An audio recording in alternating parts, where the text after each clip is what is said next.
So I've been following along with this YouTube tutorial called How to Create a Watercolor Effect and Line Art in Blender, and it's by a user named Kai. It's a fantastic tutorial, and the end result is really beautiful. It looks like this.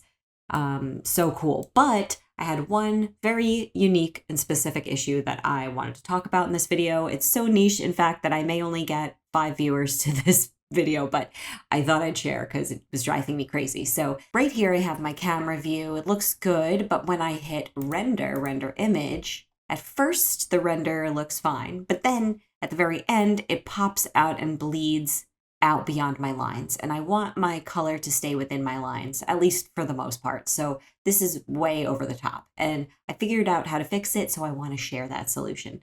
And it's not necessarily a problem if it's what you're going for, but I wanted it to be different, so I figured it out under compositing. We have all of our nodes here, as Kai has instructed us to set them up.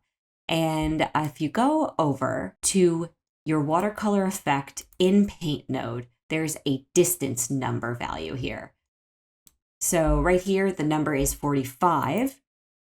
And we're going to have to bring that down quite a bit. In fact, let's bring it down to 0 and then hit enter. And behind us, we have our final render, so I can see how that is affected. And right off the bat, I'm seeing that it's working. So if I hit render image, and then wait until it's done, it's all done. And now we have it.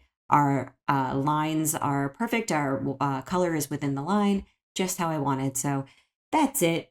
You can obviously play around with this distance number to get the effect that you're going for. But like I said, 0 works for me.